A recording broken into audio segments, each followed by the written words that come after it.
Influencers dictating what longevity is. Brian Johnson said this, Andy Huberman said this. Now it's like, we reversed aging. No, you just got healthier. GLP-1 specifically, we're seeing here in India. It's the new Viagra. We are talking about $1 trillion industry. People want you to be on the drug. There is no evidence that you can reverse biological aging.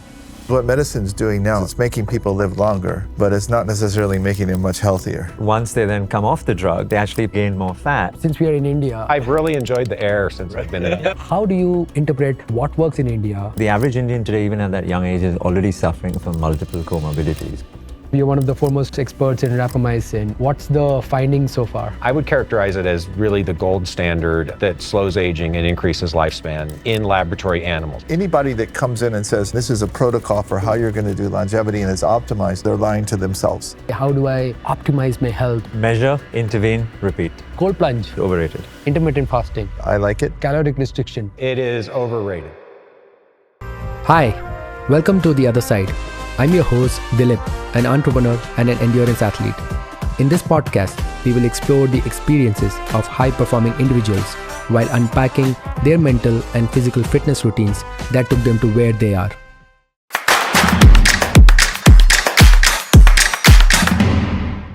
Okay, welcome back to another episode of this podcast. This one is a special one, special because it's a lot of conversation happening about longevity, aging. But this conversation seems to be very superficial at a very macro level, conversations around influencers dictating what longevity is. So we thought, what could be a better way to actually get scientists and doctors and real medical specialists to come and help us lay down what really longevity is and perhaps also debunk some of the myths. So I have some amazing experts here for this conversation. Welcome, Brian, Marcus, Matt. We'll quickly get started. A quick intro about each of you and your line of work, and we'll get started with that. Sounds good. So I'm a professor at the National University of Singapore, and I run a healthy longevity translational research program and also an Asian Center for Reproductive Longevity, which focuses on ovarian aging and women's health. And I've been in the aging field for a long time, and so I guess I'm an aging researcher at this point. You're aging well as well. Yeah, great to be here again, Dilip. So I'm a longevity physician, founder and chief medical officer of Human Edge. At this longevity event, somebody nicely introduced me as the oldest longevity physician in India, by which I think he meant my tenure and not my biological age. But I'll take that compliment either way. Yeah. Perfect. So I'm the CEO of a healthcare technology company called OptiSpan, and our mission is really to develop tools, technologies, protocols to enable health optimization for as many people as possible. Before that, I was a professor at the University of Washington, ran a research group, and I spent about 25 years studying the biology of aging, trying to understand what are the most important genetic, environmental factors that influence how people age, what diseases they get, what functional declines happen, and what can we do about it. Right. Excellent. Like we were saying off the camera, I think there's a lot of conversation right now happening around longevity, aging. People actually, I am confused whether we should talk about longevity, aging, anti-aging, we should stop aging, or should we delay aging? And most of this conversation is driven by influencers who perhaps have a certain vested interest to drive this conversation. So, I thought it would be great to have a conversation which helps average Joe think seriously about their health span and what they should do, and perhaps talk about some toolkits, what everyone should get started. So we'll get going. Between all three of you, I guess probably 60, 70 odd years has gone in this research, each in your own practice. What does really longevity mean for an average Joe? I think that your longevity is how long you live, but I think the key feature that we want to emphasize is healthy longevity. The aging process is, as you said, is driving functional declines, driving diseases. And I think right now, if you look, it's interesting to contrast what we're talking about to what medicine's doing now. Because what medicine's doing now is it's making people live longer, but it's not necessarily making them much healthier. And so it's extending this period that Matt calls sick span, the period of time that you have low quality of life, high healthcare costs. And that's because it's a reactive approach to medicine. We wait till you get sick and we try to treat you for some disease. And I think the real promise of the longevity field is let's take a life course approach to health and do everything we can throughout your life to keep you healthy as long as possible, to keep you functioning well, to keep you disease-free. And if we can do that, it's a much better improvement in quality of life. You don't want to live longer with Alzheimer's disease. You want to not get Alzheimer's disease. And that's really the focus of what we're trying to do. So in your practice, and each of you also outside of your research, you talk to patients and clients, how much of this conversation should be balanced between prevention, that is not get a person to the step of disease, and then if the person is already unhealthy, get them out with medical interventions? Dilip, the sad reality is that India, I'll talk about India specifically here, we have a median age of 27, 28 years old. So it sounds very young, and people talk about this massive demographic dividend. But the average Indian today, even at that young age, is already suffering from multiple comorbidities, chronic diseases, which one would expect to happen in the 50s, 60s, are now happening in the mid-20s to late 20s. So I think for us specifically, and especially the focus of work that I look at so much nowadays in clinic, is that we're not even at that point where it's the number 80 extending to beyond. How do we even ensure that this young population today is made healthier as a baseline, as the default? Because otherwise the burden of disease on the country is just going to be unmanageable in terms of economics and mobility and all of the suffering that goes along through that perspective as well. So I quite like the idea of aging well as a narrative to put under the longevity banner. But I also think it's equally important for us, particularly in India with our young population, that we even talk about just living well, living healthier to that point, because that allows us to then enjoy life to all the aspects that we can. And I would say, I think that longevity really is about maximizing and maintaining health for as long as we possibly can. And Brian and I think both come from the perspective, we studied aging, the biology of aging, and I think being able to age as well as you can is a major part of optimal longevity, but it's not the only part. And so that, going kind of back to your first question, I think one of the things that's been very interesting over the last few years is how this umbrella term of longevity has expanded, right? It's not only the biology of aging, it's not only preventative medicine, it's not only wellness, it's kind of become all of those things, which is really good in some sense, but it's also very challenging because, as you alluded to, you have supplements, which some supplements are good, a lot of them are not evidence-based. You have other things in the influencer world that come in and get branded as longevity with really no science to back it up. And you have a lot of people who were doing other stuff 3 years ago who suddenly are longevity experts, right? And so there's a lot of noise out there, and I think that creates confusion for the general public and for consumers. And so I think all three of us at this table are very much trying to help add some clarity, bring science to the space, and help people understand what's real, what's not.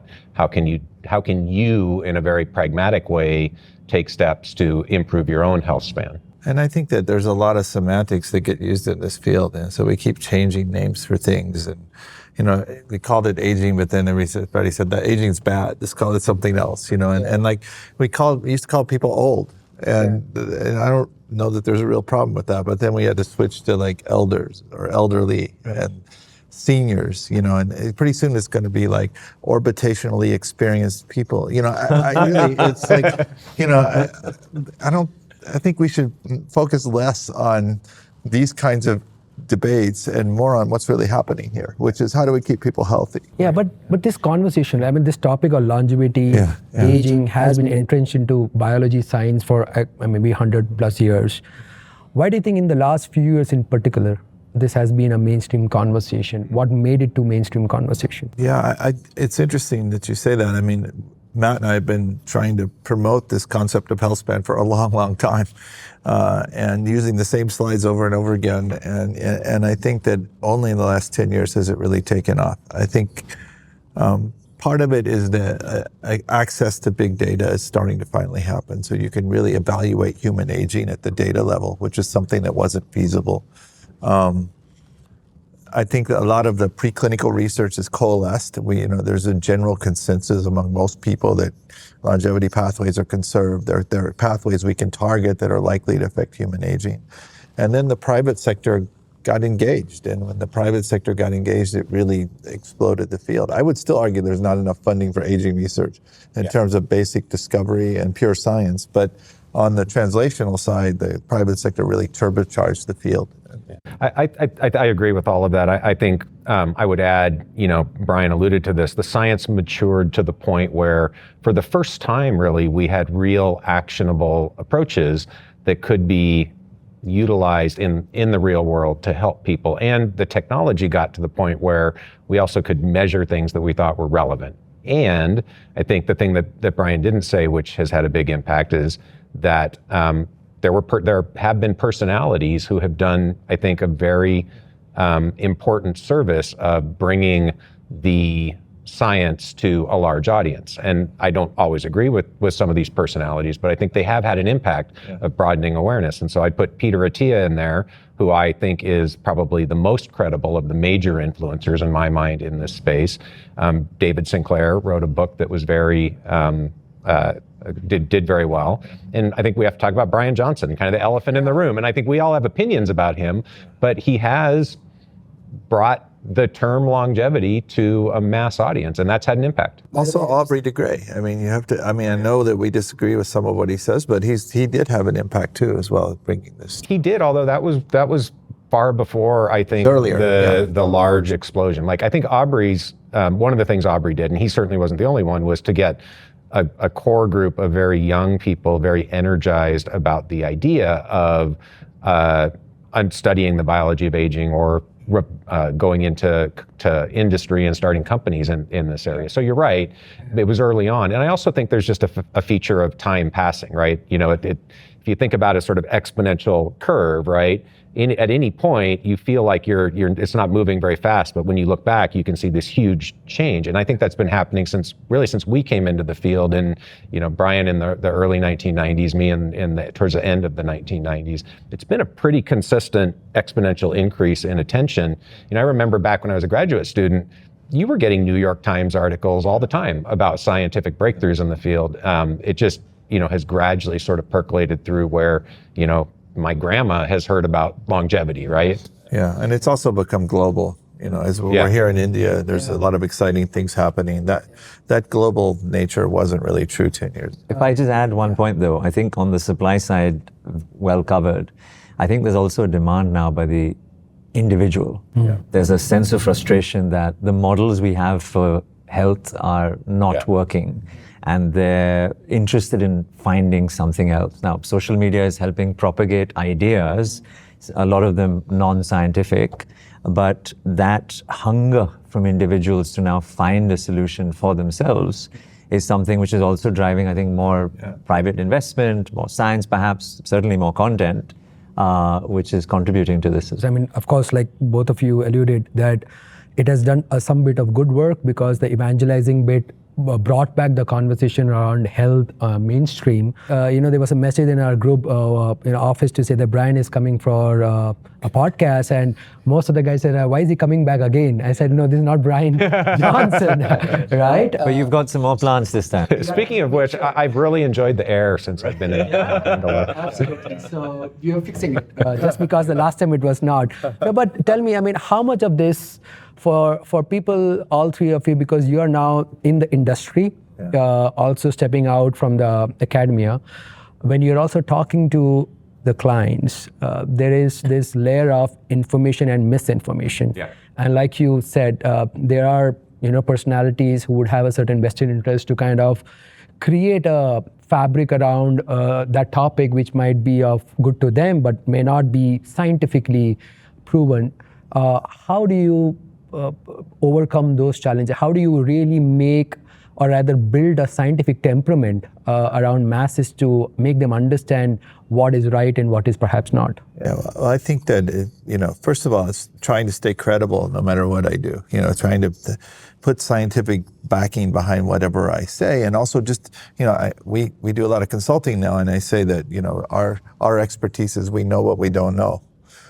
Because I think a lot of people in this field, including scientists, don't know what's working the best. Yeah, it's still research, and so you have this odd setting where you have clinics that are happening, but there's no standard procedures for longevity. It's all research. So you're doing research on people. I joke that, billionaires are the new model organism now because they're doing all of these state-of-the-art things, and I honestly a lot of times don't know what's going to work and what doesn't. So we try to put credible science behind it, talk about what the data really says at this point.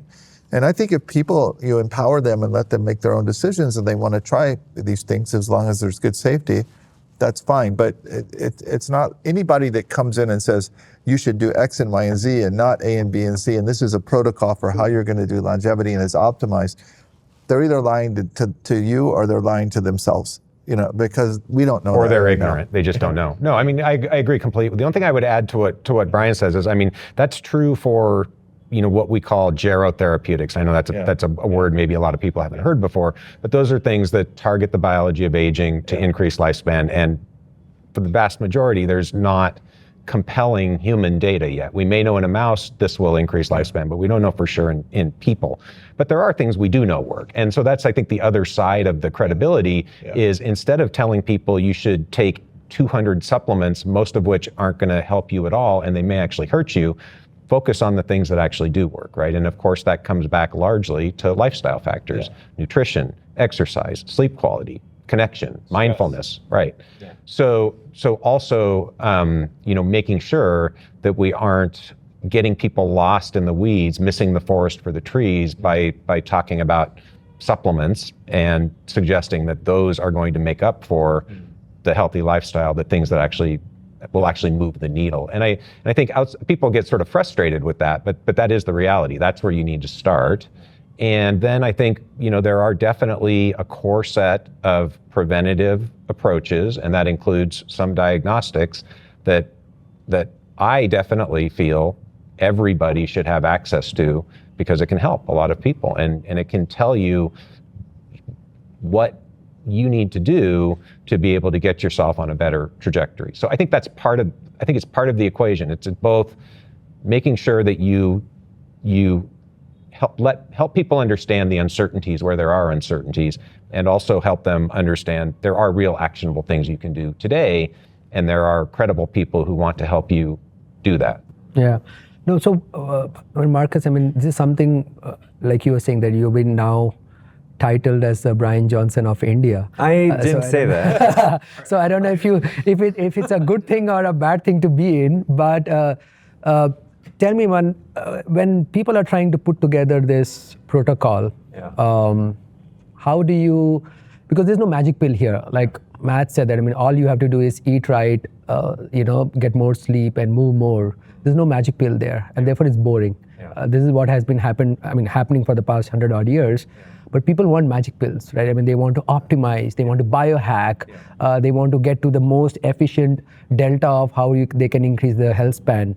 When someone walks into your clinic today, or they email you saying that, hey, I'm so-and-so, I'm a 45-year-old exec, and so-and-so are my markers, and I have my high lipid profiles, I'm at so-and-so HbA1c, how do you assess them early on to say that, hey, this is where you are, this is what your goal setting should be. You should not be perhaps, I don't know, I mean, are you saying that you should think about longevity, high performance at day one, or are you saying that, hey, we should fix this is what your protocol looks like, and then let's talk about optimization? Yeah, before I answer that, I just want to sort of squash this in the bud before it becomes a thing. I am not, nor am I suggesting that I'm a Brian Johnson of India, right? So let's just make sure You're that's just the Marcus of India. That's right, exactly. I'm very happy being this, that. Can I ask an off-color question here? Yes, please. So what's your nighttime erections like? Now we are talking about right now.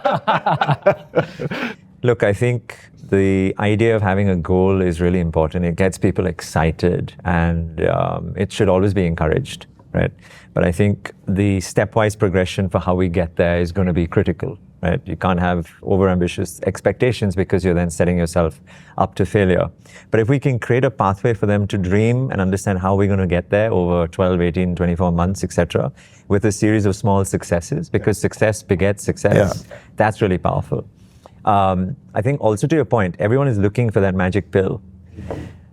And I don't think it's therefore necessary to remove the supplement conversation from this, because if a person taking a limited set of specific molecules based on biomarker deviations which are measurable in the diagnostics helps them to elevate themselves, because again in India some of the basic deficiencies are micronutrient, gut-based disorders, and hormones, right? So these are pretty foundational aspects of health.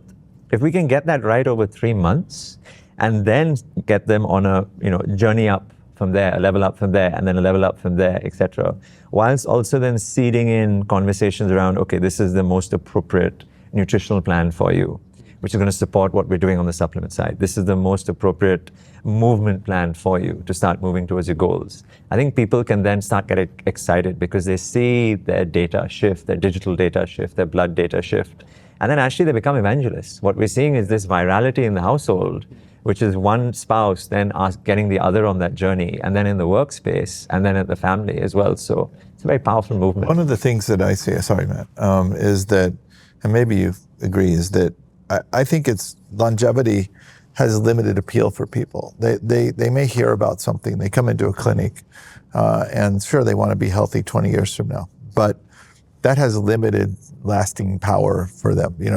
They get tired of that. If you can improve their performance now, then they're hooked, and then they're interested in longevity too. And I would argue 80% of what you would do for performance, it overlaps with what you would do for longevity anyway, maybe more. So you work backwards. You have a performance goal, and then you work backwards to fix your mark. But I want to add something to that, because I think it's important, because you started the question with, you have high performing individuals come into your clinic. And I think it's really important to make it clear to people, this is not healthcare for high performers. I mean, exclusively. I think they're the early adopters, and they have been, and that's certainly been our experience. A subset of our clients you would put in either the biohacker crowd or the high performance crowd. But this is really about bringing this kind of approach, a much more proactive, preventative, hopefully personalized approach to as many people as possible. And the high performers are actually the ones who are going to get the lesser benefit. Again, we don't need to get into the statistics, but it's very clear to me that it actually is extremely reasonable at a not impossible price point to give the average American 15 years of health span. And so you're right, Brian's absolutely right. If you can show people changes that are important to them, if they feel better quickly, that's how you get people hooked. But when you think about the impact of that, and what would you do with a decade more of high quality life? Spend more time with your kids, right? You do the stuff you love to do, you travel, whatever. I think it's just really important for people to appreciate that's on the table. And the flip side of that is, if you don't start to take these kinds of approaches, if you don't get this kind of care, you're giving up 15 years of high quality life. Is that what you want to do?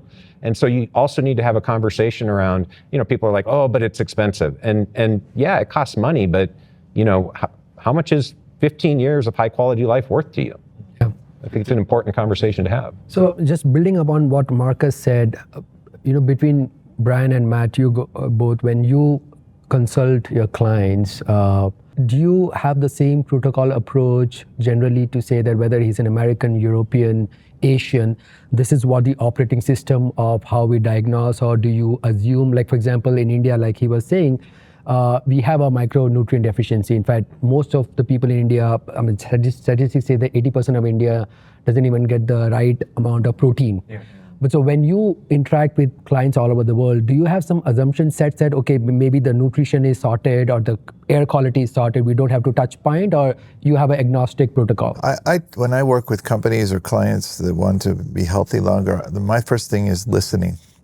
I don't want to come in and tell people what to do. I want to understand what they're trying to do, and then try to help them, ground that more in science, maybe make some suggestions on how to improve the approaches that are being taken.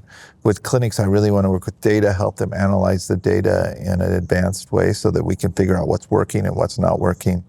And so I comes back to this idea that I don't have all the answers. And right now, longevity clinics are doing all kinds of different things. There are a few of them that are doing things that I just don't think are safe, and I'm not going to interact with. But for the most part, You were pointing at me there, but never you. And I can tell you he's doing a good work. but for the most part, I want to engage with them because they're trying different things. I look at it as an experiment, and let's see how it's working and how we can improve upon it. Yeah, I take a different view. I mean, I think it is important to look at different approaches and try to figure out what works and what doesn't work. I think there's a core set that works pretty much everywhere, which is the question you originally asked. And I think I'm actually concerned by the fact that there is really no consensus among, I mean, I shouldn't say that. There's not consensus among longevity clinics. I actually think we need that. We need to actually help people understand what is state of the art in this field and how do we do it. And so I do think that's important, and that's probably a different discussion.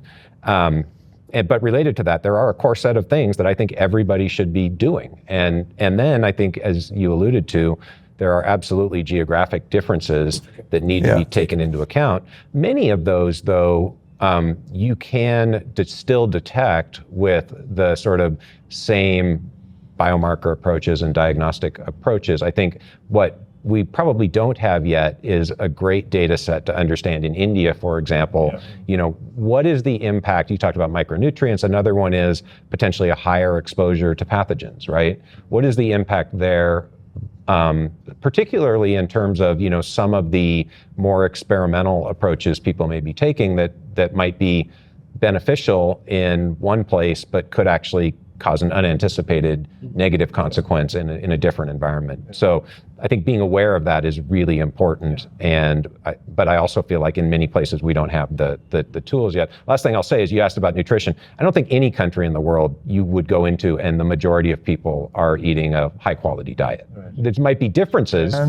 Was it a majority? I don't know. But what about the sourcing? I mean, does that play a role? Sourcing, I mean, I think that sourcing is just emerging for people to think about where are they getting their food from? Where is the restaurant getting their food from? I don't know how to do that well. It's a challenge. I think it's important probably, but it's a challenge. And coming back though, I think we'd all agree on a core set of things that clinics should be doing. I don't disagree with that.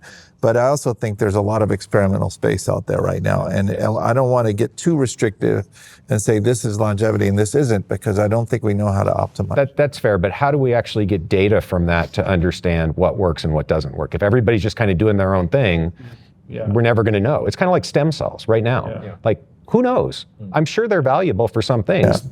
Who knows? But how do we create those protocols? Like, for example, today, Brian Johnson would come up and say, like, his blueprint as a operating system seems to be driving outcomes, and therefore, for a large part of people who are glued to... But outcomes for whom? Outcomes maybe to him, or maybe a small cohort of people. I think there's a lot to unpack unpack there. Like, first of all, I am highly confident that if you take a sedentary overweight person and you do about 10% of his protocol, which is the obvious stuff that we would all say, they're going to show similar changes in their biomarkers. I think so too. So then the question is the other 90% doing anything positive, anything negative, or it's just net zero? We don't know. The other thing I would say is, and again, I don't have anything against Brian Johnson. I think he's added a lot of positive, but I also think people need to be a little bit careful, and this isn't specific to him. When somebody's trying to sell you something, you need to wonder, like, what's their motivation? And when they're sharing data with you, are they sharing all of the data, selective pieces of the data? We really don't know. So I just think people are a little too willing to just accept anything that somebody gets on YouTube and puts in a video as the truth.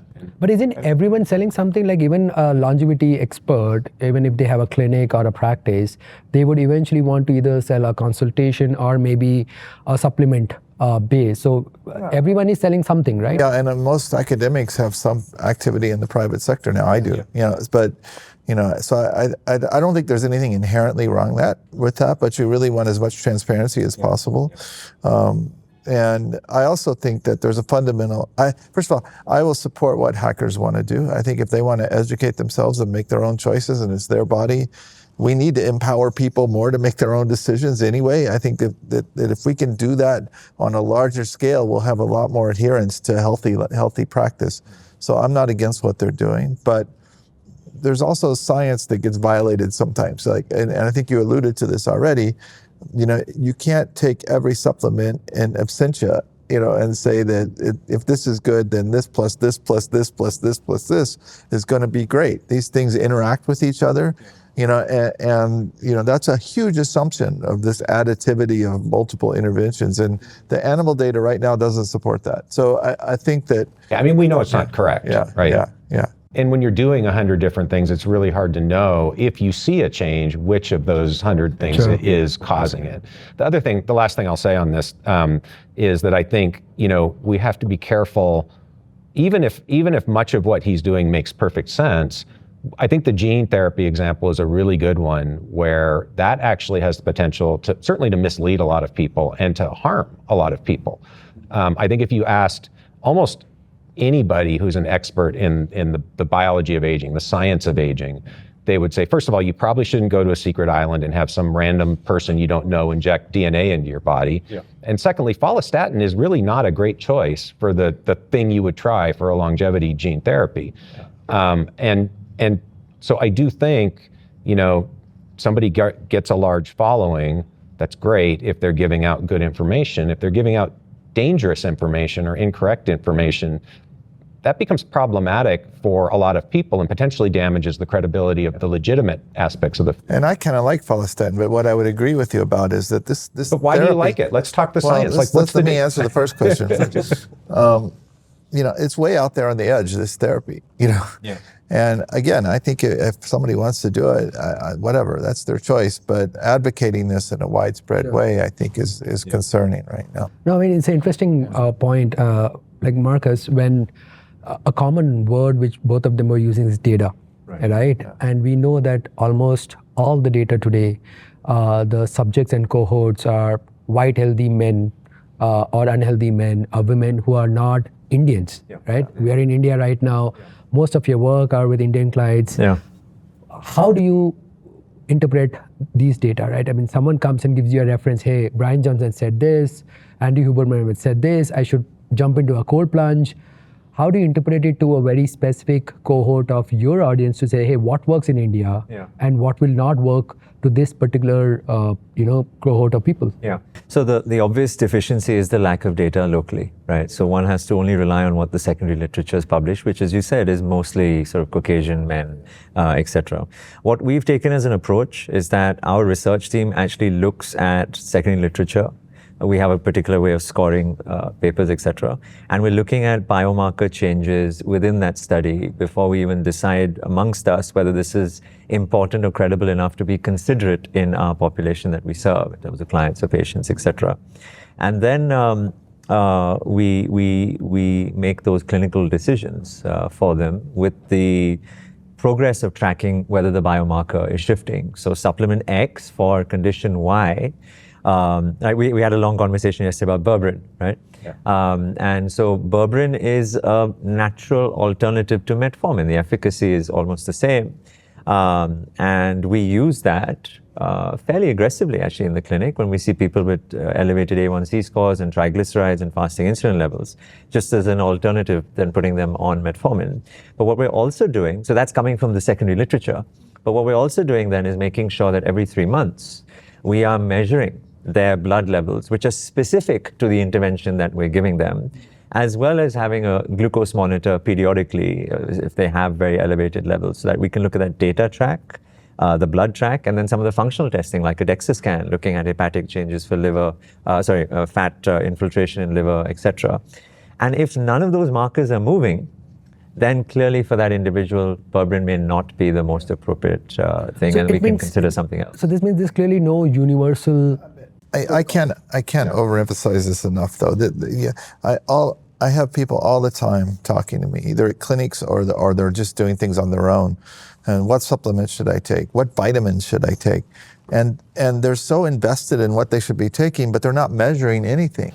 They don't know their vitamin D levels. It's hard to answer that question. I actually believe that if you optimize vitamin levels in an individual, you'd have a big impact on longevity just by doing that. But the supplement market is not geared to do that. It wants to sell you pills. It doesn't want to get blood back from you and measure what your vitamin levels are. So, doing something that's where you're measuring longitudinally over time and trying to optimize is the way way to get to personalization. And I think it's essential if you want to have a big impact on healthy. And the other thing I'll just add is that if one were to do 20, 30, 100, 200 things at the same time, there would be then no real way to know what's signal versus noise. So really focusing on the 2 or 3 key things and then having that closed feedback loop is really important. And I've sort of been a little hard on Brian. I'm sorry, Brian. Which one? But Brian Which Johnson. Brian? He's always hard on me. No, but I mean, I think one of the things that Brian Johnson has done well conceptually is this idea that you guys are alluding to, which is identify a core set of biomarkers you believe are important, measure them regularly, see if they're going in the right direction. Unfortunately, the other thing he's done, which is what you were just alluding to, is then change a whole bunch of things all at the same time, and then try to infer causality for one of those things, and then, so it's complicated, but I'm 100% in alignment that measure, intervene, measure again is exactly the way to go. I think, and this is where, again, having some consensus in the field would be good. I think there's a core set of biomarkers most people agree on, but then there's a lot of things that are out there that are being measured that we don't know what they mean. They may not be actionable. We don't really have consensus on what that whole package of biomarkers should be. One of the common things which I've started seeing around social media and specifically is this usage or overusage of words called either you want to stop aging, anti-aging, or delay aging. Well, this gets to what does aging mean, right? I think that's part of the complication, right? Because I think really the core issue here is that there is not consensus in the field as to what biological aging is. It's a concept. As a concept, I think we get it. Most people get it, at least in the field. But in terms of what we measure, zero consensus. So, and unfortunately, what has happened, and I see this in the scientific world, which I think is a real problem, but certainly more broadly speaking, is what people really mean is health. But they call it biological age, right? What they really mean is health. And so I think if we think of it that way, then that's much easier to understand, because then you really can talk about improving health. You're not necessarily reversing aging, you're just getting healthier. This is one of the things I always point to, which just makes me laugh. Like if 50 years ago, we knew if you took a sedentary, overweight person who's not sleeping and doesn't have any social relationships, and you get them to eat well, and you get them to sleep well, and you get them to exercise, and they get some friends, they're gonna be healthier. Now it's like, we reversed aging. No, you just got healthier. This comes to a distinction that I think is interesting. So when you take that person, what they're doing is accelerating their aging. That's a hypothesis. I think you're probably right, but it's a hypothesis. And then when you treat them in the way you're normalizing their longevity, you're not extending their longevity from what they had capacity was, you're bringing it back to where it should have been. And so I think a lot of these interventions like metformin, I think, are largely longevity normalizing, which is great, by the way. I have no problem with that. It's a good thing. But the question of what actually extends longevity and delays aging, which you could argue is better measured by maximum lifespan in a population, is, I think, a different question. So I believe we can delay aging personally. I think it's an open question whether you could stop or reverse aging. Right now, I don't see any data in any animal model that would suggest that's possible. But I don't want to rule it out entirely. I think there's a lot of research that needs to be done. But if we can focus on delaying aging and getting, even if we're mostly longevity normalizing and we get 10 years of extra health span for the population, that's a revolution. And let me just say, I agree 100%. So you've got two scientists who've been in the field for almost 30 years, at least made some contributions, who are saying definitively there is no evidence that you can reverse biological aging as we understand it today. And so if people are hearing other people out there saying that I've reversed biological aging, you just, I think, have to question, does that person really know what they're talking about? That comes down to what these biologic aging clocks mean, which we could discuss. How good these metrics are? Like, I mean, I have a smart ring, I have a smartwatch. My smartwatch tells me my cardio age, my smart ring tells me my biological age, then I did another test. It's one definition of biological age. Yeah, so I mean, how good are these numbers? I mean, do we really double click on these numbers? I would argue it depends a lot on how they're doing the test, and anything measuring your biologic age from a wearable is probably not very accurate. Well, but let me also say, if you think of it as health, it might be relevant. It might be relevant. This is where I think the words get really messy, right? Yeah, I think that these are many of them biomarkers of health, like your Oura Ring tracking your sleep. Again, we can talk about how accurate is the Oura Ring, whatever, but let's assume that it tells you something about your sleep quality. I think we certainly know that prolonged poor sleep has a negative impact on your health, and improving that biomarker is very likely to improve your health. Yeah, and things like resting heart rate and these things are meaningful statistics. Blood pressure, right? When they put an algorithm together and spit out a biologic age based on something you're measuring on your wrist, that's when I think it gets more hard. I'm very honest with my patients. I even term it that this is a pure vanity metric. There are blood-based tools that one can use as well, but the key is that what are the functional biomarkers which are more predictive of what your health status is, whether it be VO2 max for your aerobic capacity or some of the metabolic or inflammatory markers, etc. Because on the number alone, there's nothing that one can do.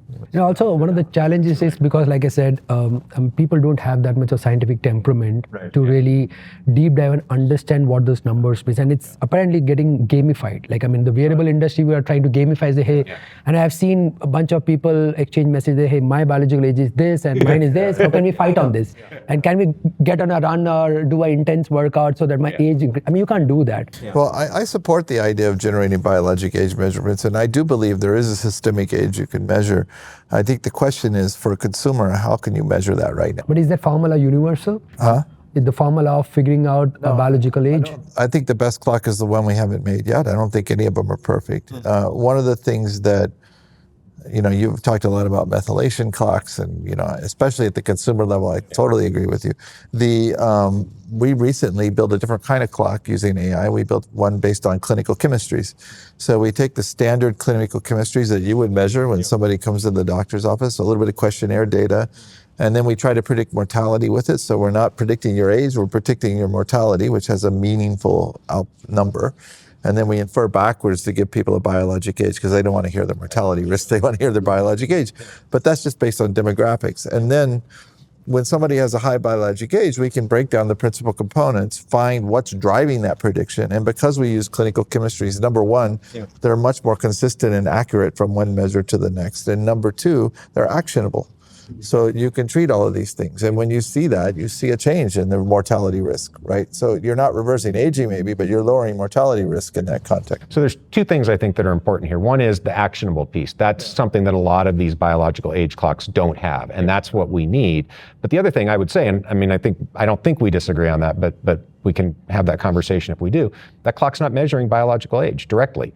You just said it's a correlation to mortality. Mortality is not biological age. It's part of biological age, but it's a correlation to a correlation of something we can't measure because we don't really understand what biological age is today. And I get why everybody calls it biological age. I do it sometimes too, but it leads to a misunderstanding in the field. And I'm sure there are people out there who are like, how can all of these things be biological age? And they give me different numbers. It's because they're not measuring biological age. Yeah, they're probably, at best, they're measuring overlapping features of biologic age. And can this, But as a gamification feature, which means that individuals are then more incentivized to work towards better health, I've got no qualms against. I would support that.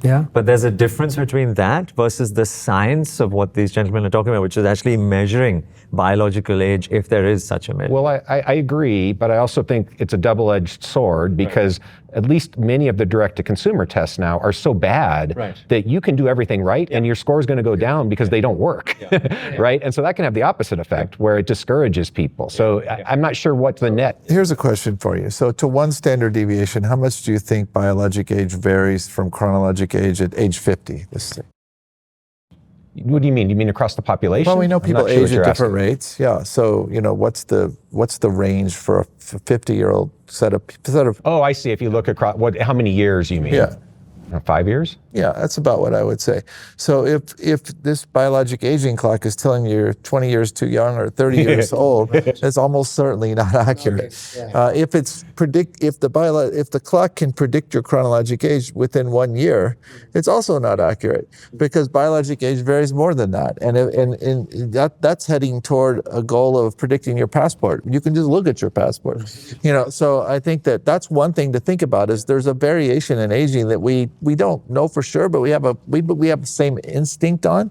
And if it's way off of that, if you're 40 and you measure something, you're 70 and then you're 20, But tell me, is this a fair, can there be a fair goal for someone to come up to either of you individual to say that, hey, I know my resting heart rate is this much, X, and I know there are protocols which can help you lower the resting heart rate. My VO2 max is this much. There are protocols to increase your VO2 maxes or your HRV.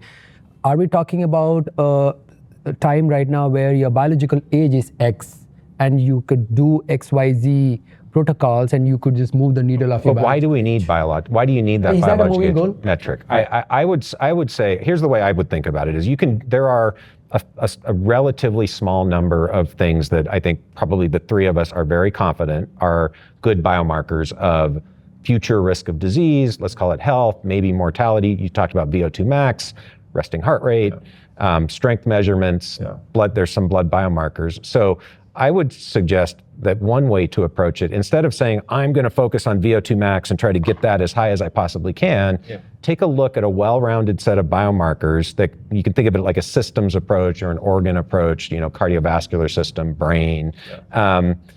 Figure out where you as an individual need to do the most work, because that's probably the place where you're going to get the most benefit, and then start there. Right? Instead of just listening to some influencer who says, VO2 max is the most important thing and focusing on that, focus on where you have the most opportunity to get on a better trajectory. Yeah, I think you were saying, what is the value of these clocks? Well, I think the value of our clinical chemistry clock, I hope, is that it's linked to mortality. And we can go back and find people that have higher mortality risk than they should. And if you look at all of their individual parameters, none of them are out of the reference range. So a standard doctor would not do anything for these people. Yeah.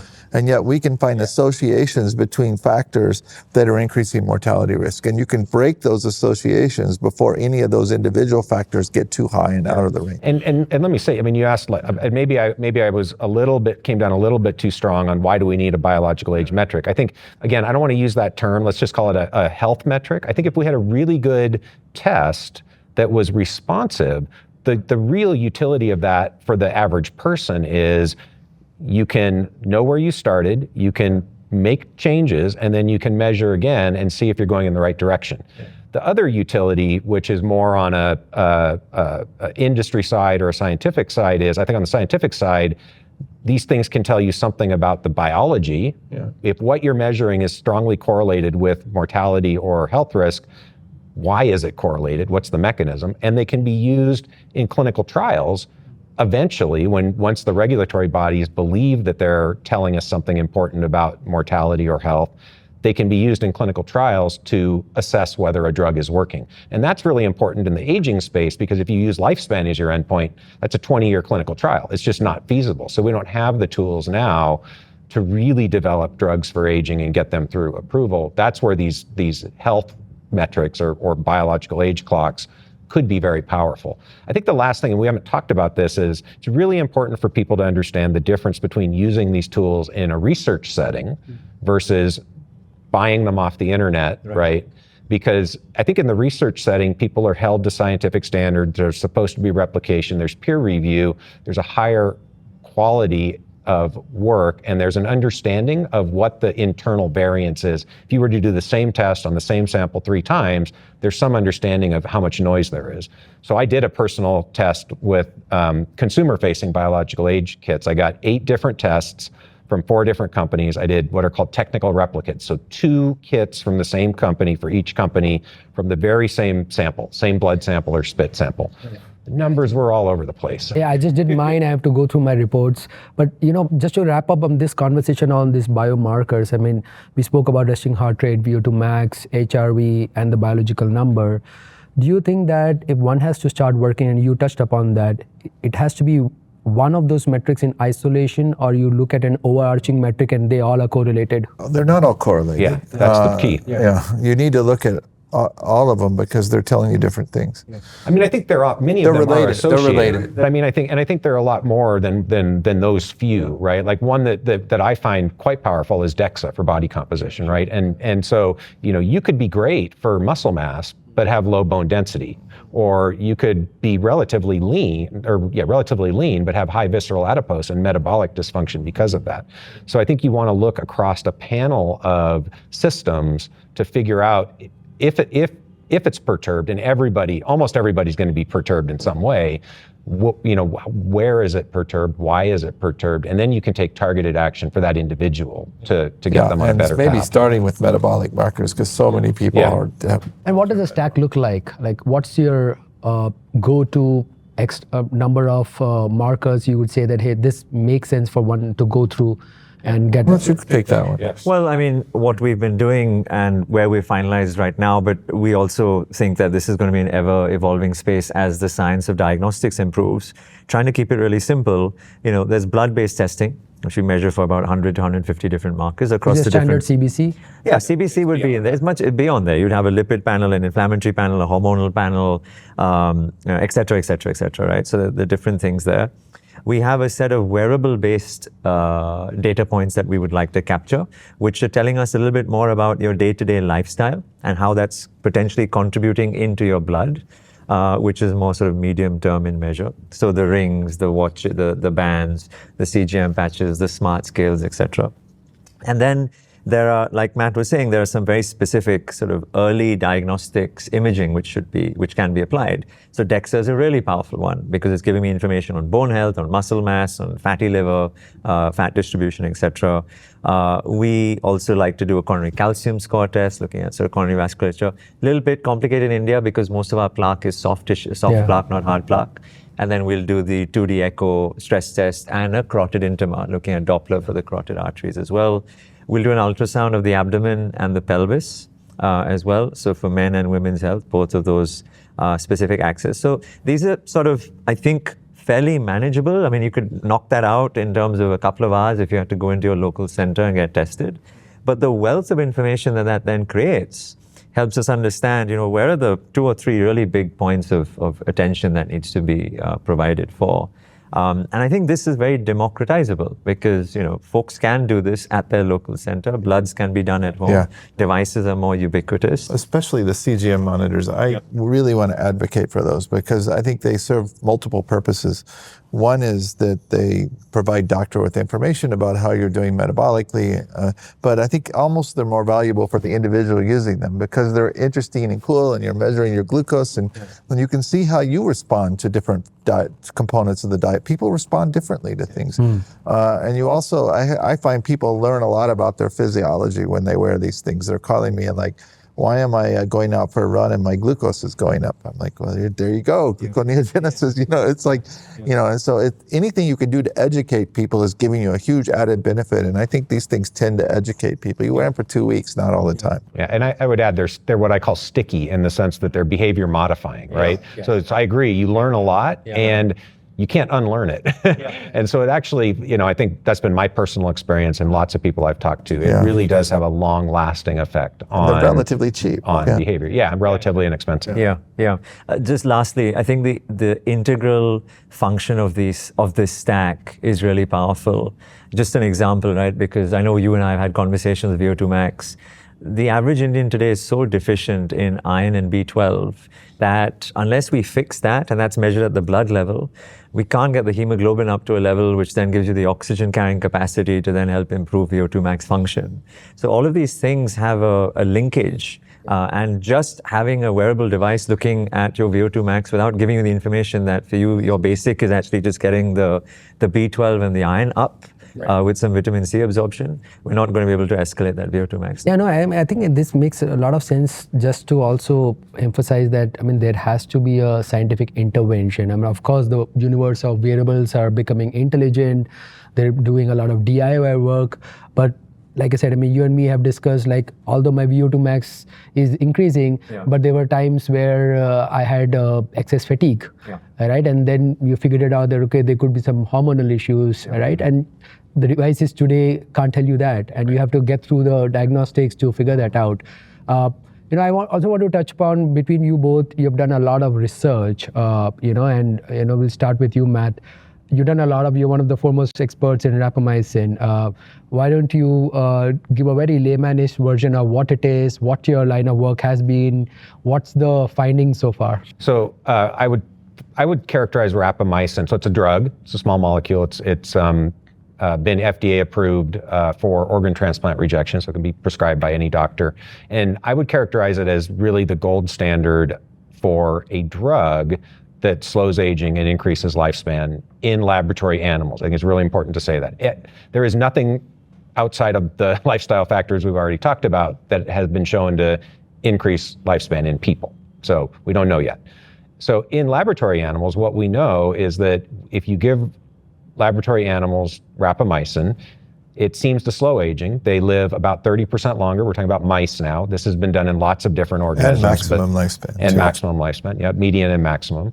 And they seem to age more slowly, meaning that they are less likely to develop the functional declines and diseases of aging. And mice get most of the same And this is in a functional controlled declines. environment? Yeah, it's in a laboratory, yeah. And I think one of the interesting things about rapamycin that makes it particularly intriguing as a possible intervention that people or dogs, I have something called the Dog Aging Project, we're testing rapamycin in dogs, could take to improve health span and potentially lifespan is you can start the treatment in middle age, meaning if you take the 60-year-old version of a mouse and then you start giving them rapamycin, they'll live up to about 25% longer and they'll be healthier. The other thing that's really interesting, and just going back to our conversation about reversing aging, if you take an aged mice where there's already been functional decline in some tissues and organs, this isn't true everywhere, but in the brain, the heart, the oral cavity, the ovaries, the immune system, so we can see those functional declines with age, meaning like you're less likely to respond to a vaccine when you're old compared to young. You start giving them rapamycin for between 4 and 10 weeks, you can actually restore function back to the level of a young animal in those tissues and organs. Again, from the perspective of a drug you might want to test in people, that's very appealing because you don't have to rely on lifespan as your endpoint. You can look at improvements in immune function or improvements in cognitive function. And people are starting to do that. So we're starting to get data. It's not gold standard data yet, but we're starting to get data in people and in dogs that at least some of these benefits from rapamycin in the context of aging do seem to be present in dogs and humans. And so it's very exciting as a potential drug that could be taken to have an impact on the aging process. Last thing I want to say though is I think even if that proves out, it's not a replacement for these other things that we've talked about, exercise and nutrition. So it's not a magic pill in the sense that you can, live a life of debauchery, right? And you don't have to pay any penalty for that. So, so I think, I'm optimistic, time will tell, but I think it is certainly the leading candidate in my view right now for a drug that may have a positive impact. What do you think about the argument that, at least in animal models like mice, rapamycin partially does reverse aging? Because essentially that's kind of what you see. Yeah. The mortality rate goes down and then it creeps back up. There's a limit to it. It doesn't go all the way back, right. But partially it may be. So again, I think this is where the semantics become really challenging. It really depends on what you mean by biological aging. And we could probably have an hour-long discussion about that. I think one of the things that Brian and I both have been thinking about a lot, and we've talked about quite a bit, is, do we even really fundamentally understand what biological aging is? I think historically, I myself certainly, and most people in the field have thought of biological aging as the gradual accumulation of damage, which causes cells to stop functioning well, which causes tissues to stop functioning well, which causes organs to stop functioning well.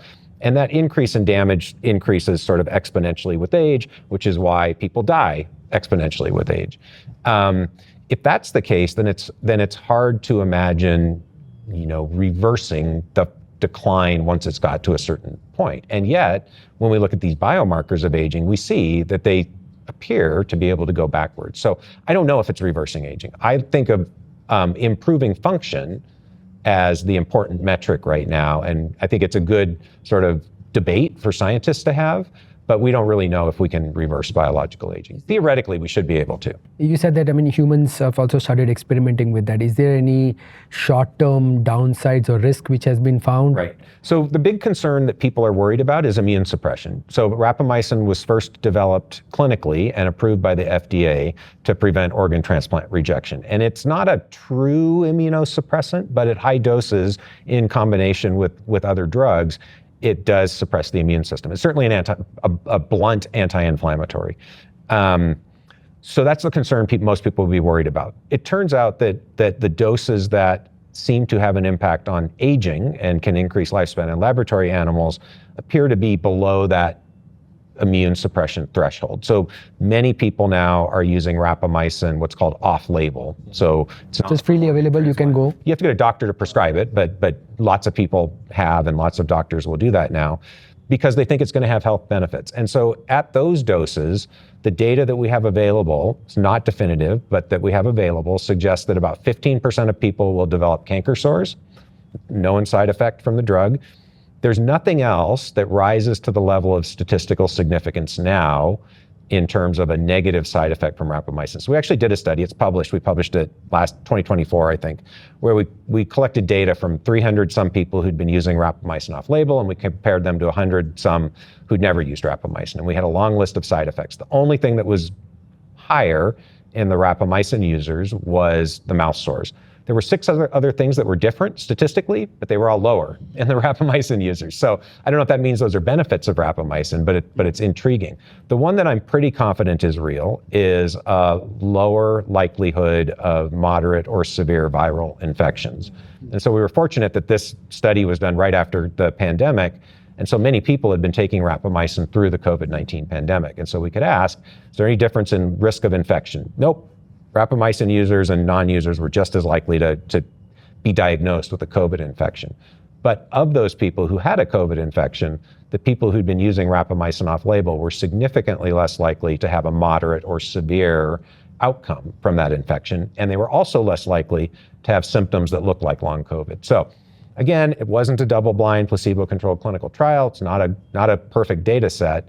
But combined with other information that's out there, it's probably real. And there's preclinical data that rapamycin is protective in neurodegenerative disease models, in cardiovascular disease models, pulmonary models. And so it feels like the kind of thing that's targeting aging. It protects you from many of the different chronic diseases of aging. Yeah, and let me just add, because there may be some people listening who are in this category. One of the types of patients who are most likely to use rapamycin off-label are people who have a variant of a gene called ApoE. So this is ApoE4. So if you have 2 copies of E4, you are, I think, like 10 times more likely to develop dementia, Alzheimer's disease, Parkinson's disease, and heart disease. And again, we don't have a lot of data that rapamycin is specifically protective in that group of people, but because of the evidence Brian was talking about, many people using rapamycin off-label they either have 2 copies of E4 or they have 1 copy of E4, so they're what are called E3, E4s. How do you find that? Genetic test. It's a common genetic variant. 23andMe or any of these big genetics companies will have that information. I think it's about 25% of the population are carriers, E3, E4, so it's not an insignificant number of people. That's about a 3-fold higher risk of dementia or heart disease. So there have been a couple of studies that just came out. They're very small, but really interesting. So they used MRI. So we know that people who are E3, E4 carriers are more likely to develop mild cognitive dysfunction earlier in life. And you can see that in a imaging readout by MRI by the volume of the hippocampus and the volume of the caudate nucleus. So these studies, one of them took E3, E4 carriers, compared them to people who didn't have the E4 variant, and put them on rapamycin. So they did MRI before and after, and they showed, I think, reasonably good data that the people on rapamycin actually saw an increase in volume in the hippocampus and the caudate nucleus, and an increase in cerebral blood flow, so blood flow to the brain. There's data in mice from Veronica Galvin and others showing that rapamycin does that in mice. So I think we're going to start to see more and more evidence come out that rapamycin can have benefits, at least in a subset of people. But like anything, it's not going to be a magic pill, and it's not going to have the same effect in everybody. So one of the challenges is, how do we find out who's going to be a responder, who's going to be a non-responder? Who might have negative. I agree. Or any drug at all, right? This is not unique to longevity, but we just don't have enough data yet. And again, I think one of the frustrating things is because rapamycin, it was FDA approved 20 plus years ago. It's been off patent for many years. There's no incentive for pharmaceutical companies to do the real strong clinical trials to test. Does rapamycin protect against dementia or protect against certain forms of heart disease or reverse periodontal disease or improve ovarian function. I sort of list those because there are smaller clinical trials now happening for each of those.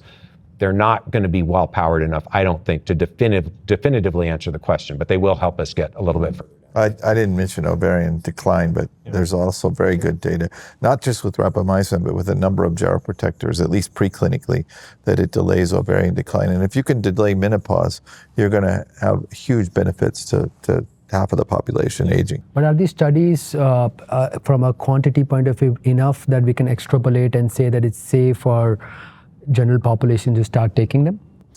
I don't think we're there yet. I mean, I tend to believe rapamycin used correctly is pretty safe. Yeah. I mean, I think that, I don't know, we were guessing over 10,000, maybe 100,000 people are taking it. It's a large number of people taking it. I think the safety profile is probably less of the, I think there's probably more data around the safety profile now for us to be able to prescribe it. It's the benefit on the other side, which is going to be really interesting from some of these. A lot of anecdotal stories, and I'm sure you've heard some as well. We could tell you some of our own, maybe, but I do think it is, again, important to state explicitly for your viewers, we're not talking about the organ transplant doses taking multiple milligrams every day. It's being used in a once weekly dosing schedule, usually off-label, and it's usually like 3 to 6 milligrams, just so people don't. And it should be done under medical supervision. Absolutely, So your work, Brian, specifically, likewise, what he did in rapamycin is AKG, the alpha ketoglutarate.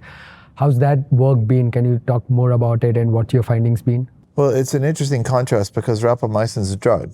And so that comes with all the challenges about how you get a drug to market. AKG is a natural product, it's a supplement, and that comes with a different set of challenges. I think that we have this situation where we have one set of molecules that are overregulated and too hard to get approved, and another set of molecules that are not regulated at all. And natural products that exist in your body probably are generally safer than drugs that have never been in your body, but they can still cause problems. If you take too much vitamin A, you will have problems. So I think that we need to figure out, without imposing restrictive regulation, how to do a better job in the supplement industry. So I'll give you an example before I get to AKG. So my collaborator, Andrea Meyer, we just bought NMN from a bunch of different sources commercially and tested how much NMN was in the NMN. And of 16 products, 4 of them, a couple of them were very expensive, had no NMN at all. Others had dramatically reduced levels compared, and who knows what else was in these molecules or in these pills. And so I think that that's a challenge. It's very hard if you want to take supplements to know where to get it from, where's quality source, and beyond whether they're efficacious or not. So there's challenges there. You did all that hard work. Did you publish the brands as well? We were not really encouraged to publish the brands. Which is unfortunate because that's, I think, really important information. Yeah, it is. So can you tell us? For a price. We'll make sure not to buy that. Coming back to alpha ketoglutarate, so it as I mentioned, NMN, which is a precursor for NAD. This is a central metabolite in the body. There's some evidence that it goes down with age, that we can debate that. Supplementing it back up appears to be beneficial for some aspects of health span. AKG is a similar kind of molecule. It's a central metabolite. It participates in hundreds of reactions. I'm confident it's going down with age, although the human data is not the strongest, but we have a lot of great mouse data on that at least now. And again, supplementing it back up may be providing benefits to health span. How do you supplement it? Well, your body makes a lot of it, but you can't get it in food because it's just used. So you can produce it and take it in a pill form. There's a product, Rejuvent, that I've done a lot of research for. It's time-release alpha ketoglutarate, which we think is important because otherwise it gets used in your body very, very quickly. And we've seen using biologic aging clocks that it lowers biologic age in humans. We've seen a dramatic reduction in frailty in mice. And there are better clinically controlled studies being done right now. And so it will be interesting to see what happens there. But I tend to believe, at least for a subset of individuals, this is helping people. And we see a lot of anecdotal reports from people about improvements that they see. I'm hesitant to get too deeply into that because it's all anecdotal. But I think it's a safe molecule that has a good chance of helping people with it. And I think it's worth maybe just making a quick comment about risk reward, right? I think with any of these things, supplement, rapamycin, right? It's always comes down to, if we had a perfect understanding of what the risks were and what the rewards were, we could do that calculation and make a decision. The problem is we don't have a perfect understanding. And so for each of these interventions that we think about, it really comes down to, a best guess of what's the likelihood of benefit, what's the likelihood of harm, and if there is going to be a benefit, how big is the benefit going to be, and if there's going to be harm, how bad is it going to be? And so I think, with alpha-ketoglutarate, the likelihood of harm is pretty low. Like Brian said, it's in all of our bodies. You would probably have to mega dose. Been in a lot of clinical trials too, so the safety is pretty well established. So the risk is really minimized, and I would put financial under that, because for some people the cost of every supplement should be evaluated. That's coming away from something else you could be spending the money on. But outside of the financial, at least by itself, there's probably pretty low risk from alpha-ketoglutarate. Brian and I may disagree a little bit on exactly how much likelihood of benefit we would put on it, but there's some likelihood of benefit, and so you can do that calculation for yourself, right? Rapamycin, the risk is probably a little bit higher, although not as high as many people thought it was. I would also suggest the likelihood of benefit and the magnitude of benefit likely to come from rapamycin is higher than alpha-ketoglutarate. So it's a different. And this, as a consumer, this comes down to, do you want to be on the cutting edge, trying things now when they're not fully validated? And I think it's fine if you do. I don't have a problem with that. Or do you want to wait until we get more data and have a better understanding of what's going to work in what people? And maybe that's 5 or 10 years. So I think that's a consumer decision. Let me add though, because I should have mentioned this. On the risk side, I think the other risk with alpha-ketoglutarate, the big difference between pharmaceuticals and supplements, one big difference, usually we don't have the long-term testing with supplements, and the other is, Brian alluded to this, there is a little to no quality control on the manufacturing. Okay. So if you if you buy rapamycin powder off the internet from some random, lab, all bets are off. But if you get the approved version of rapamycin, the medication, it is very, very likely to be pure and high quality. Yeah. If you buy alpha-ketoglutarate off of Amazon.com, who knows, right? And so that's true for all supplements. And I do think for people who are taking lots and lots of supplements, the risk of impurities adding on each other to actually cause problems is real. I don't know how significant it is, but it's real. Also, I would be careful what's in the supplements. I'll give you an example. So a friend of mine and I went to OptiSpan a few months ago and got the results back, and my friend, who I will go nameless, had her B complex levels are like 23 times too high, and I'm thinking, how do you get that much B complex in your body? And so I go back and start looking at the supplements. This person that takes a lot of supplements. Well, there's B12 in like 6 different supplements. And she's taking a dedicated B complex vitamin. Yeah. So these things are, pay attention to what's in them. Sure. It's also why it's important to measure. Yeah. This is a good good topic. I want to touch upon the supplement side, but Marcus, both of them spoke about AKG, rapamycin. We also live in a world where we have a GLP-1 today, Ozempic, statin. Yeah. Now, all of these drugs were made with a certain intent, but then there are other benefits which were not really intended, but I think the science and research is still figuring out. So when someone comes to you as a consumer and say that, hey, I've heard my friend on GLP-1, Ozempic, lost a lot of weight. I had a friend in US start taking rapamycin and the biological age is good. How do you create a system to weigh when to recommend what? I think that is a really powerful question. So, philosophically, and this might be a little bit ironic coming from a medic, but I think, can we create an opportunity for an individual to come off pharmaceutical products and focus more on lifestyle? That's sort of where I like to try and get some attention towards. So focusing on the basics first, right? Now, after that, if they want to go on specific pharmaceuticals, then there's the effect, okay, is this treating something which we have a severity right now? So like the metformin berberine conversation we had, and is there an alternative plus lifestyle to get there? Is this a primary preventer of something which might develop later on?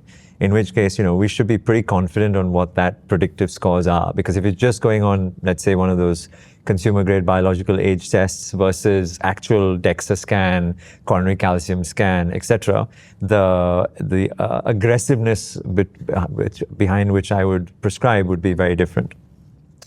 And then the third is this just a consumer fad, which I think, what you were alluding to, a lot of the GLP-1 specifically we're seeing here in India, is that, they heard celebrity X, Y, Z. It's the new Viagra. It's the new Viagra, right? So how do I think of it? So I think for someone who really wants to go on it, there needs to be a medical need to do so. And for me, I think the real justification of medical need, which is that they are in a state of morbid obesity or significant obesity, which is preventing them from making the lifestyle choices to then lead to the changes that we need to see.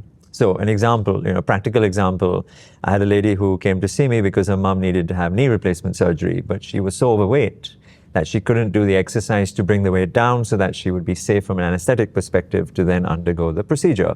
So in that individual, her endocrinologist then prescribed Ozempic to her as a catalyst to bring the weight down, so that we can then insert the right lifestyle interventions to further catalyze and accelerate that weight loss so that she can eventually go for surgery. But if someone is asking, okay, I want to be on a GLP-1 because my daughter's wedding is in 3 months, that's not an indication that we would favor in any way. And I'm hoping that people listening to this will then have those sort of responsible decision-making. Can I add just a slightly different perspective? I agree with everything you said. I think what you said is spot on. But what about the middle case? Because I've sort of wondered, and I've come to have an opinion, but it's not strongly held, that for people who are overweight, under-muscled, or it doesn't even have to be under-muscled, overweight, struggled for a long time with their weight, can the GLP-1 agonists be used in combination with a lifestyle program? Because we talked earlier about helping people see progress, right? That's kind of a feedback loop to help them see progress quickly, maybe help them achieve some success that they haven't been able to achieve before. But the other thing that you didn't mention, I'm sure you do this, but I think it's also important for people to know, right, is the GLP-1 agonists work. Like, they definitely bring your appetite down.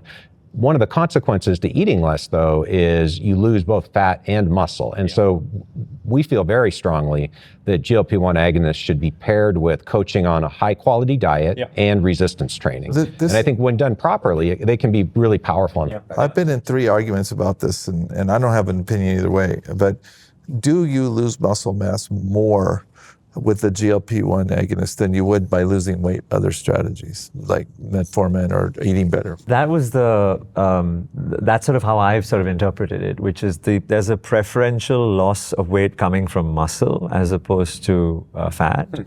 And that once they then come off the drug, they actually preferentially gain more fat over muscle.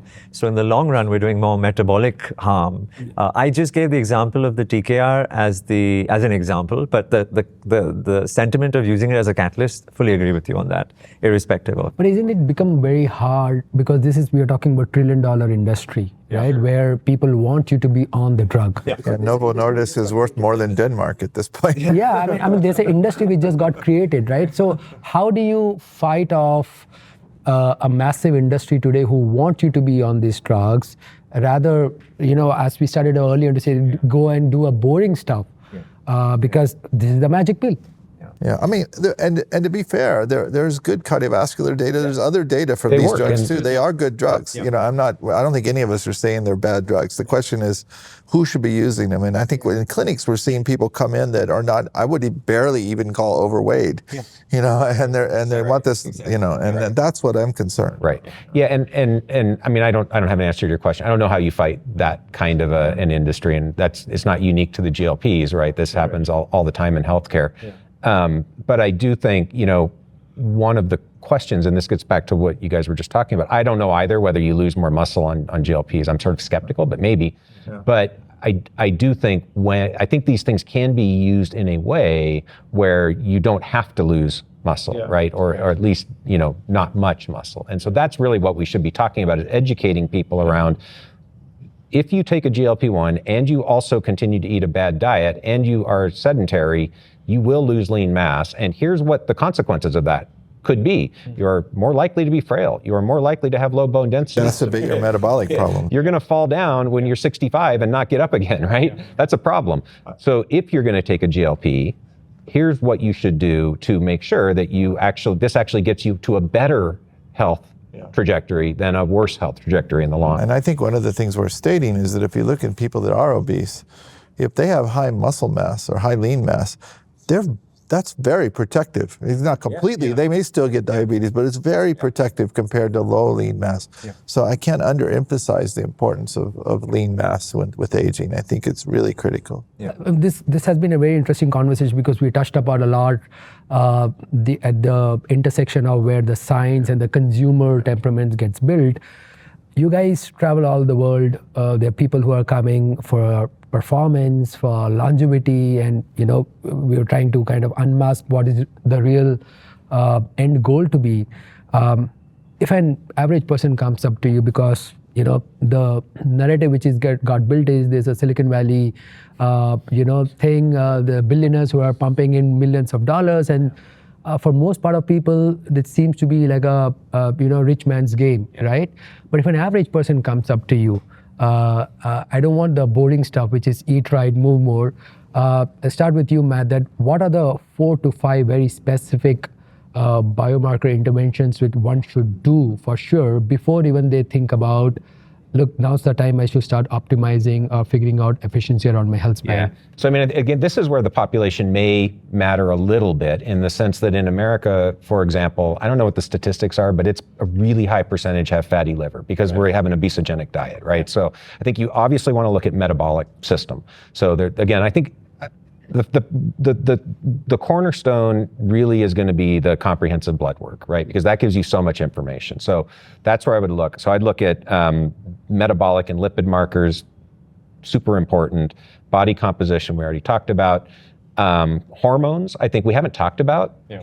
And people, women more than men in their 30s and 40s, but men in their 50s, a lot of people have hormone dysregulation and they don't know it. And these things are tied together because if you have hormone dysregulation, you're more likely to be under-muscled and metabolically challenged and have diabetes and have low bone density, right? So I would put that in a bucket that I think doesn't get enough attention and needs more attention. And I learned on this trip, so in the United States, I think the pendulum has swung a bit in women back towards hormone replacement therapy being a good thing. There's no question. I mean, I'd be interested in you guys' perception. In my mind, there's no question. Many, many, many women get profound benefits from hormone replacement therapy during perimenopause and menopause. And the data from the Women's Health Initiative was largely misinterpreted and the risks are much lower than perceived. So I think the pendulum is swinging back towards hormone replacement therapy for most women if they want it. But that's not the case in India, to my understanding. So I think here's a place where there's a big need for better hormone therapy in the United States. And let me also clarify, there's another problem in the United States is there have been a bunch of companies that will just give hormones out willy-nilly, sometimes without even measuring. That's bad. Yeah. There's a real need for responsible hormone therapy treatments in the United States, but maybe even more so in India. So that maybe is the last. I'll just end with that and say that's an area. I think the question shouldn't be, should I take hormone therapy if I'm a woman? It should be, are there any reasons you shouldn't take it? Yeah, good. Because there are reasons, but for the majority of women, I think they benefit from it. Yeah. And it's kind of sad that we have 3 guys sitting here saying that, but hopefully that can help at least get the conversation. So we will build more conversation around this topic because that's an important one. But since we are in India and you're well read in terms of supplementation, there's this 2 world where we're talking about what the West is taking, and then we have our age-old, ancient, wellness supplements, which India is also famous for. So, what's your take on the ancient wellness practices? What India has got? Of course, on the supplement side, we have a ton of them. Your ashwagandha, your curcumin, your shilajit. How much of that in your practice you have seen has an efficacy? How much of that you propagate in terms of whether it has to be purely Western or the ancient has a certain efficacy to it? I think there's clearly value to Ayurveda and also traditional Chinese medicine. I have more experience being in China than India. And one of the things I've noticed is when you're traveling in Asia, when you go to like a Buddhist temple in Japan or China, there's the longevity symbol everywhere. People are thinking about healthy longevity more from a traditional Asian culture than they are about from a Western culture, which is how do I treat myself when I get sick? And so there's already more of an open-mindedness to longevity here. And that's reflected in the fact that, some of the geroprotectors that we talk about, berberine, ashwagandha, you mentioned them, come from this culture. So I think there's a lot to be learned from these cultures. And ultimately, I think it's probably a combination of approaches. I think the challenge that I found with it, because I've always wanted to test, especially TCM in the context of longevity, is that the mindset of the practitioner is so different from the Western and the Chinese medicine or Ayurveda practitioner who are thinking very holistically. When I want to know, why do you give this extract to this person? And then I want to know, what are the molecules in that extract that have activity, which is a very reductionist view, which reflects Western medicine. And what you hear back is that, well, you can't do that. You have to take the extract and combine that with 3 other approaches, and it's holistic, and that's going to make you healthier. And so there's still a communication gap, on the medical and research side there that I wish I could figure out a way to help cross, because I think there's a lot of knowledge that's still in Ayurveda and TCM that's not been disseminated to the rest of the world. I was having a conversation a few days ago with someone who was sort of involved in this from a research perspective, looking at Ayurvedic medicine. And I asked him the question about, when do we reach a point where we have good level investigation of these molecules, precisely for the point. And he told me that the sentiment in that practice is that they're not even supposed to use the word investigation. It's about confirmation, right? Because for them, this is something that has been going on for so many years, and therefore it's about science confirming rather than investigating. And I think whilst that's, semantics, I think it's actually really powerful because, for us, we like to be led by data first. I think everything we've spoken about today is transparency, and transparency then builds trust. So, I'm personally very much in favor, like you are as well, of using these other methods, but we need to then do the hard work in confirming, investigating the right molecules so that we can be led by data. No, sure. What we had established is that there has to be a very scientifically valid a system check in whatever you decide to do. We started with biomarkers, what are the tests, we spoke about supplementation. One bit on the supplementation part was that we of course spoke about the sourcing, but for average person when they get their CBC done, you would be told you're a B12 deficient or a vitamin D deficient. Do you think in the universe of supplements, there are certain supplements which are safe, you could just take it regardless of what the sourcing could be? Let's say, for example, a lot of literature out there says the creatine is really safe and people are just hounding on creatine, right? So are there any supplements, because everyone doesn't has the lens or the investigation parity to understand where the sourcing is coming through? It's a big problem. If you're just a consumer, it's really hard to know where to source your product from. And I don't, that's a question that's specific to each supplement, and I don't even know the answer, especially for products that are available in this space in India. It's a challenge right now. I think there's probably nothing where you can be 100% confident that it doesn't matter who you buy it from, right? Because there can always be some bad actor that it's not even what you think it is. But I don't know what the standards are in India. I know in the United States, you can at least confirm that the supplement maker undergoes third-party testing, right? So that's a good rule of thumb. It doesn't prove you're going to get a high quality supplement, but you certainly have more confidence if it's had third-party testing that it's going to be a high quality supplement. So that's kind of the bar that I would set.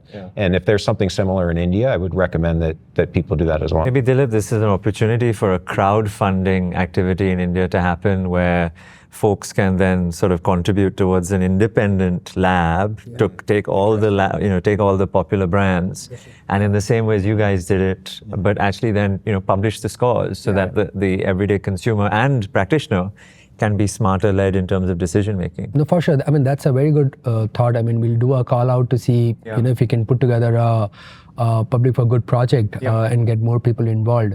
So this has been fantastic. So two last things. One, I thought I did this with Marcus last time. So there's a lot of overrated and underrated stuff. I'll throw one each to you. You could just say whether it's overrated or underrated. Caloric restriction. I can't give a one-word answer to that. It has to be, I mean, Are we talking humans or laboratory? all the audience here is humans. Okay, it is overrated. All right, cold plunge. I'm laughing because he knows this. I'm doing this one meal a day for Lent, so I'm in a very fasted state. Cold plunge, overrated. Intermittent fasting. I didn't want to give it to that. Can I be in the middle? I mean, I think it's rated about appropriately for the data that's out there right now. Yeah. I like it. I think there's more needs to be data that. Overrated. No, perfect, gentlemen. No, so I mean, we live in a world where we are all blessed with short videos. So we'll make it with quick, short things, right? Yeah. Can I ask those? I think one way to think about the nutrition piece that I find really helpful is you can think about how much you eat, what you eat, or when you eat, and how would you rank it, right? So what's most important? How much? How much? Okay, there you go. Yeah. What's least important? What was the other two? What or when? When? When? Okay, that's intermittent fasting. There you go. That's the scientific version of dialing down. That's why I'm hard to answer, because the practical outcome from intermittent fasting is it reduces most people's calories. So here's what I would say. How much and what are really, really close to each other. Yeah. Because you can eat not very much of really bad stuff, and that's not good for you. So I put those two really close to each other, and when is way down here. It doesn't have no value or no importance.